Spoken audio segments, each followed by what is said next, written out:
तो फ्रेंड्स, आज इस लेक्चर में हम देखेंगे DOL starter with forward reverse provision. तो DOL स्टार्टर की वायरिंग शुरू करने से पहले हम थोड़ा बेसिक कॉन्टैक्टर और ओवरलोड रिले के बारे में देख लेते हैं। इसे कहते हैं हम पावर कॉन्टैक्टर। इस पावर कॉन्टैक्टर में हमें यहाँ पर A1 टर्मिनल मिलेगा और यहाँ पर A2 टर्मिनल मिलेगा। जैसे ही हम A1 और A2 टर्मिनल पे 24 वोल्ट DC सप्लाई देते हैं तो ये हमारा कॉन्टैक्टर ऑन होता है। और इस कॉन्टैक्टर में यहाँ पर NC टर्मिनल है और यहाँ पर ये NO टर्मिनल है। जैसे कि यहाँ पर एक 13 और 14 नंबर का ये एक NO टर्मिनल है, इसमें ऐसा NO है। और यहाँ पर ये 21 और 22 नंबर का ये NC टर्मिनल है। तो जैसे ही कॉन्टैक्टर ऑन होगा तो इसका NC टर्मिनल NO हो जाएगा और NO टर्मिनल NC हो जाएगा। और यहाँ पर L1, L2, L3 यहाँ पर 3 फेज सप्लाई हम देते हैं और यहाँ से 3 फेज सप्लाई आउट लेते हैं। इसके बाद हम थोड़ा ओवरलोड रिले के बारे में बात करेंगे। तो यह है हमारा ओवरलोड रिले, इसे कहते हैं हम OLR यानी ओवरलोड रिले। इसमें क्या होता है, ये जो 3 टर्मिनल है 1, 2 एंड 3, ये हमारा कॉन्टैक्टर के आउटपुट टर्मिनल में फिक्स होता है और यहाँ से हम आउटपुट लेते हैं RYB जो कि मोटर की तरफ जाता है। ठीक है, तो इसमें भी हमें यहाँ पर NC और NO टर्मिनल्स मिलते हैं, ऑक्सिलरी कॉन्टैक्ट्स बोलते हैं। जैसे कि यहाँ पर कुछ ऑक्सिलरी कॉन्टैक्ट्स भी होते हैं इसके। तो ये NC 95 और 96 ये NC कॉन्टैक्ट है और ये 97 और 98 एक NO कॉन्टैक्ट है। तो यहाँ पर हम इसकी करंट रेंज सेट करते हैं हमारे मोटर के नेम प्लेट के हिसाब से। यहाँ पर देख सकते हैं हम, यहाँ पर एक ट्रिप पुश बटन है और यहाँ पर एक रीसेट पुश बटन है। ट्रिप पुश बटन इसलिए है कि हमें मैनुअली मोटर को ट्रिप करना है तो हम यहाँ से इसको प्रेस करके ओवरलोड रिले को एक्टिव कर सकते हैं और ओवरलोड रिले यहाँ से आगे सप्लाई नहीं जाने देगा मोटर की तरफ। और ये रीसेट पुश बटन इसलिए है, जैसे ही ओवरलोड कंडीशन आती है वैसे ही ओवरलोड रिले हमारा मोटर को ट्रिप कर देगा। तो हमें उसे रीसेट करने के लिए ये पुश बटन दबाने के बाद वो रीसेट हो जाएगा। इन नॉर्मल कंडीशन में ये 95 और 96 टर्मिनल ए NC होता है और ये 97 और 98 है हमारा ये NO होता है। जैसे ही रिले एक्टिव होता है तो ये NC का NO बनता है और NO का NC बनता है। तो हम आगे बढ़ते हैं DOL starter with forward reverse provision. अब देखेंगे कि DOL स्टार्टर की wiring with forward reverse provision. तो DOL स्टार्टर बनाने के लिए सबसे पहले हमें 2 कॉन्टैक्टर लगने वाले हैं, क्योंकि हम यहाँ पर फॉरवर्ड रिवर्स प्रोविजन करने वाले हैं। तो 2 कॉन्टैक्टर यूज़ करते हैं तो यहाँ पे ऑब्वियसली हमें 2 ओवरलोड रिले की भी ज़रूरत पड़ेगी। तो हम यहाँ पे 2 कॉन्टैक्टर और 2 ओवरलोड रिले लेते हैं। उसके बाद में हमें यहाँ पर कुछ पुश बटन की ज़रूरत पड़ेगी, जैसे कि स्टॉप पुश बटन और स्टार्ट पुश बटन एंड एक सेलेक्टर स्विच लेते हैं हम यहाँ पे। तो हमारा एक कॉन्टैक्टर होगा फॉरवर्ड मोटर के लिए और ये दूसरा होगा रिवर्स के लिए। और ये पुश बटन होगा हमारा स्टॉप पुश बटन और ये होगा फॉरवर्ड के लिए और ये रिवर्स के लिए। और ये हमारा एक सेलेक्टर स्विच है जो कि ये सिलेक्शन करेगा कि मोटर हमें फॉरवर्ड में रन करना है या रिवर्स में रन करना है। यहाँ पर हम समझो यहाँ पे ये सेलेक्टर स्विच को हम पोजीशन इस तरफ लेते हैं तो हमारा फॉरवर्ड की तरफ से सप्लाई जाएगा और फॉरवर्ड कॉन्टैक्टर ऑन हो जाएगा और फॉरवर्ड मोटर रन होगी। और जैसे भी हम इसको इस पोजीशन पर लेते हैं तो रिवर्स की तरफ से सप्लाई जाएगा और रिवर्स कॉन्टैक्टर ऑन होगा और हमारी मोटर रिवर्स में रन होना शुरू करेंगे। इसकी वायरिंग देखते हैं हम। तो सबसे पहले हम क्या करेंगे, एक 2 पोल MCB से 24 वोल्ट सप्लाई लेंगे। 24 वोल्ट हम यहाँ पर 24 वोल्ट सप्लाई इसलिए यूज़ करने वाले हैं क्योंकि हम यहाँ पर 24 वोल्ट से कंट्रोल वायरिंग करने वाले हैं। तो इसलिए हमें 24 वोल्ट सप्लाई चाहिए, क्योंकि हमारे ये 2 कॉन्टैक्टर जो है वो 24 वोल्ट पे ही वर्क करते हैं। तो सबसे पहले हम क्या करेंगे, इस 0 वोल्ट को सीधा कॉन्टैक्टर के A2 टर्मिनल पर कॉमन में जोड़ देते हैं।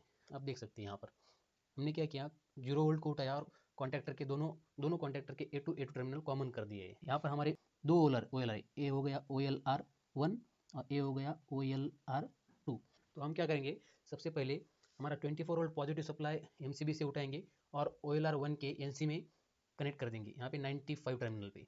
तो उसके बाद में 96 टर्मिनल से निकाल के हम OLR2 के 95 टर्मिनल में उसे कनेक्ट करेंगे।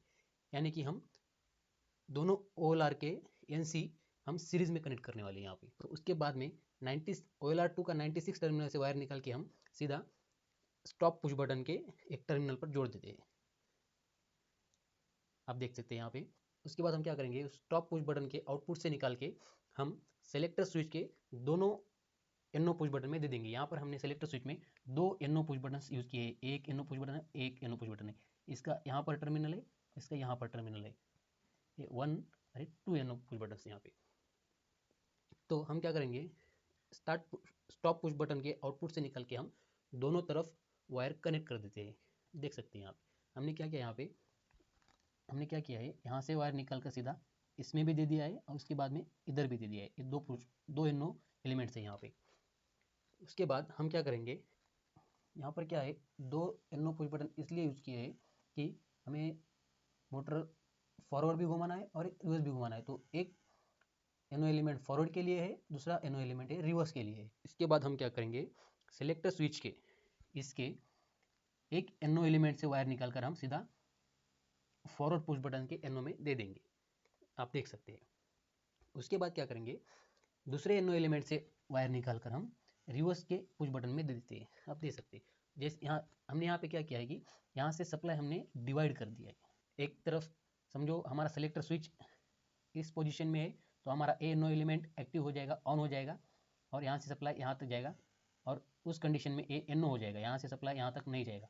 और जैसे ही हम इस सेलेक्टर स्विच को इस पोजीशन में लेते हैं तो ये हमारा ओपन हो जाएगा और यहाँ से क्लोज हो जाएगा, और यहाँ से यहाँ सप्लाई पहुँच जाएगा। इस फॉरवर्ड रिवर्स ड्यूअल स्टार्टर में एक इम्पॉर्टेंट कंडीशन ऐसी है कि हमें किसी भी कंडीशन में बोथ कॉन्टैक्टर्स यानी forward contactor and reverse contactor एक साथ ऑन नहीं होना चाहिए। ये एक साथ ऑन हो गए तो हमारा शॉर्ट सर्किट हो जाएगा उस केस में, और हमारी मोटर बर्न हो जाएगी। तो इस केस में क्या करना है, हमें यहाँ पर इंटरलॉकिंग यूज़ करना है। इंटरलॉकिंग यूज़ करना है तो यहाँ पे हम इंटरलॉकिंग कैसे यूज़ करेंगे वो देखो। अभी आपको पता है कि कॉन्टैक्टर में एनो टर्मिनल और एनसी टर्मिनल है दोनों भी, और जैसे ही कॉन्टैक्टर ऑन होगा उसका एनो टर्मिनल एनसी हो जाएगा और एनसी टर्मिनल एनो हो जाएगा, बराबर। इतना लॉजिक क्लियर है। उसके बाद हम क्या करेंगे, हम फॉरवर्ड कॉन्टैक्टर की वायरिंग करेंगे। तो फॉरवर्ड कॉन्टैक्टर के A1 टर्मिनल पे हमें सप्लाई चाहिए कॉन्टैक्टर ऑन करने के लिए। तो हम क्या करेंगे कि हमारा फॉरवर्ड कॉन्टैक्टर से एक वायर निलेंगे और रिवर्स कॉन्टैक्टर के एनसी में लगा देंगे। मैं क्या बोल रहा हूँ, हम फॉरवर्ड पुश बटन से वायर निकाल कर हम रिवर्स कॉन्टैक्टर के एनसी में लगा देंगे, ठीक है। और रिवर्स कॉन्टैक्टर के एनसी से वायर लेके हम फॉरवर्ड कॉन्टैक्टर के A1 टर्मिनल में लगा देंगे। इससे क्या होगा कि जब हमारा रिवर्स कॉन्टैक्टर ऑफ होगा तभी हमारा सप्लाई यहाँ से यहाँ तक पहुँचेगा, और यहाँ से फॉरवर्ड कॉन्टैक्टर के A1 टर्मिनल तक पहुँच जाएगा। जब हमारा रिवर्स कॉन्टैक्टर ऑफ होगा तभी, अभी समझो रिवर्स कॉन्टैक्टर ऑफ है तभी हमारा ये एनसी हो जाएगा, और जैसे ही रिवर्स कॉन्टैक्टर ऑन होगा तो यहाँ से सप्लाई जाना बंद कर देगा, एनसी का एनो हो जाएगा, ठीक है। तो ये हमने क्या किया, यहाँ पे फॉरवर्ड पुश बटन से वायर निकालकर रिवर्स कॉन्टैक्टर के एनो में लगा दिए। सॉरी हमने क्या किया, यहाँ पे फॉरवर्ड पुश बटन से वायर निकालकर रिवर्स कॉन्टैक्टर के एनसी के एक टर्मिनल पर लगा दिए, उसके दूसरे टर्मिनल से वायर निकालकर हमने सीधा फॉरवर्ड कॉन्टैक्टर के A1 टर्मिनल में लगा दिए। सिमिलरली ऐसी ही वायरिंग हमें रिवर्स कॉन्टैक्टर ऑन करने के लिए करना है। रिवर्स कॉन्टैक्टर ऑन करने के लिए हमें फॉरवर्ड कॉन्टैक्टर के एनसी से सप्लाई घुमा के लेके जाना है, समझो आप। अभी क्या करेंगे, हम रिवर्स पुश बटन से एक वायर निकाल के फॉरवर्ड कॉन्टैक्टर के एनसी में लगा देंगे। अभी ग्रीन वायर दे सकते हैं। हमने क्या किया, रिवर्स से वायर निकालकर सीधा फॉरवर्ड कॉन्टैक्टर के एनसी में लगा दिए, और इसका दूसरा वायर निकाल के यहाँ से एनसी टर्मिनल से दूसरे एनसी टर्मिनल से वायर निकालकर हमने सीधा इसको लेके जाके रिवर्स कॉन्टैक्टर के A1 टर्मिनल में लगा दिए। आप देख सकते हो हमने क्या किया है, यहाँ से वायर निकाल कर सीधा यहाँ पे लगा दिया है। हमने क्या किया, यहाँ से वायर निकाल कर सीधा यहाँ पे रिवर्स कॉन्टैक्टर के A1 टर्मिनल में लगा दिया है। तो इससे क्या होगा कि जब भी फॉरवर्ड कॉन्टैक्टर ऑन है, समझो फॉरवर्ड कॉन्टैक्टर ऑन है, तो किसी भी कंडीशन में हमारा सप्लाई रिवर्स कॉन्टैक्टर के A1 टर्मिनल पर नहीं जाएगा। यानी समझो हमारा फॉरवर्ड कॉन्टैक्टर ऑन है तो किसी भी कंडीशन में हमारा रिवर्स कॉन्टैक्टर ऑन नहीं होना चाहिए, और नहीं होता यहाँ पे।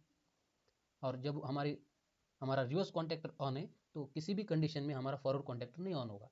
तो इसे कहते हैं इंटरलॉकिंग। हमने इंटरलॉकिंग के लिए क्या किया, यहाँ पर सिंपल भाषा में बात किए तो हमने क्या किया है, इंटरलॉकिंग के लिए यहाँ पे फॉरवर्ड कॉन्टैक्टर ऑन करने के लिए रिवर्स कॉन्टैक्टर के एनसी से वायर घुमा के फॉरवर्ड कॉन्टैक्टर के A1 टर्मिनल में लगाया है, और रिवर्स कॉन्टैक्टर ऑन करने के लिए फॉरवर्ड कॉन्टैक्टर के NC से वायर निकालकर रिवर्स कॉन्टैक्टर के NO में लगा दिया है, सॉरी A1 टर्मिनल में लगा दिया।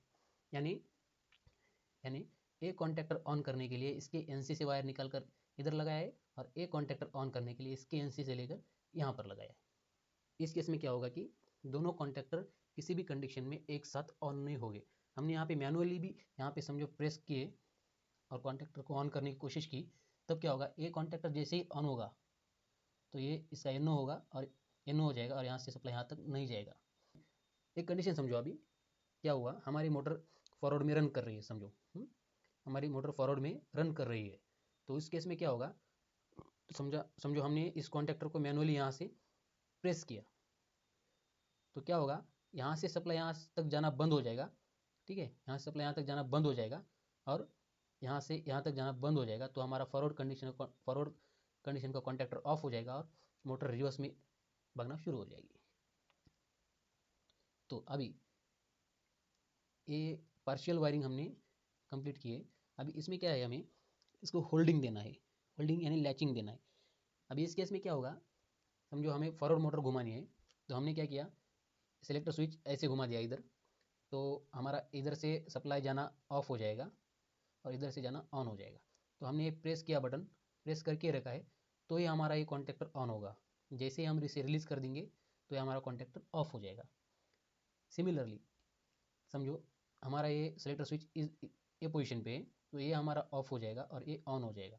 तो इस कंडीशन में क्या होगा, जैसे ही हम रिवर्स पुश बटन को प्रेस करते हैं तो हमारा रिवर्स कॉन्टैक्टर ऑन हो जाएगा, और जैसे ही इसे रिलीज़ करते हैं तो हमारा रिवर्स कॉन्टैक्टर बंद हो जाएगा। तो हमें क्या करना है, एक बार पुश बटन प्रेस करके छोड़ने के बाद हमारी मोटर ऑन ही रहनी चाहिए, वो ऑफ नहीं होनी चाहिए। तो इसे कहते हैं होल्डिंग और लैचिंग।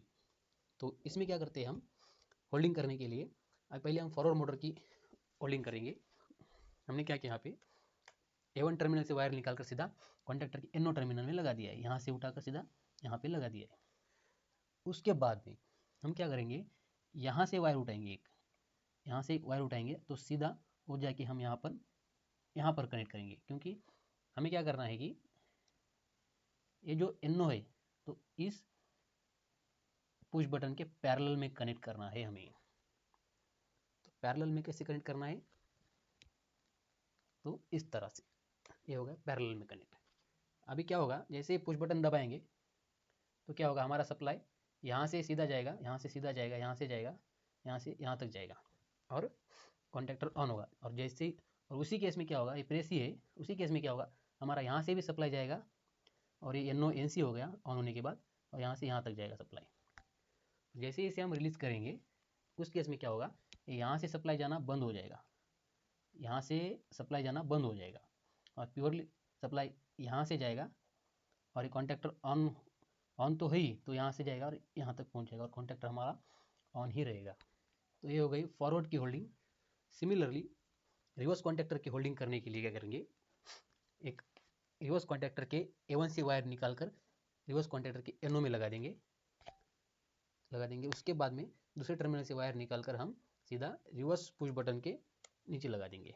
अभी इस कंडीशन में क्या होगा, जैसे हम इसे प्रेस करेंगे तो हमारा सप्लाई क्या करेंगे, यहाँ से जाएगा, यहाँ से जाएगा, यहाँ से जाएगा, यहाँ पे जाएगा, और कॉन्टैक्टर ऑन हो जाएगा।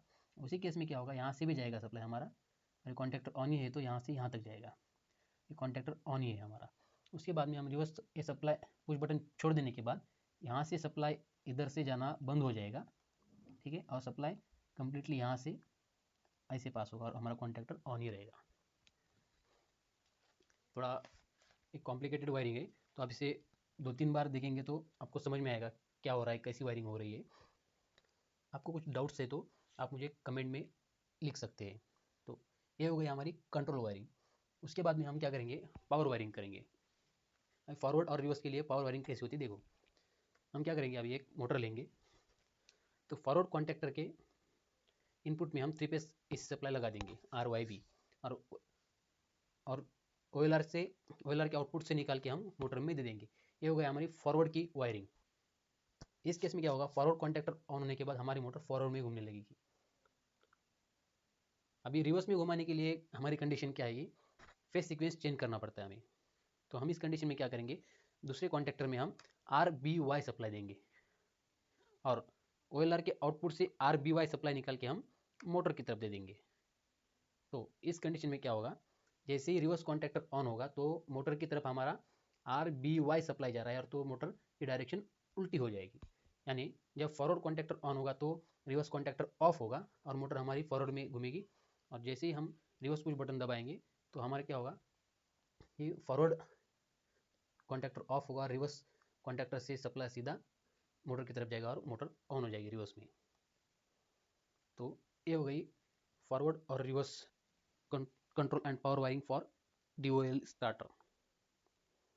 बट इसमें एक बग ऐसा है, अब समझो मोटर अभी फॉरवर्ड में घूम रही है, हम जैसे स्टॉप पुश बटन करेंगे तो तुरंत मोटर नहीं रुकने वाली, तो और तुरंत मोटर नहीं रुकने वाली, और जैसे हम रिवर्स पुश बटन दबाएंगे तो मोटर पे लोड आ जाएगा।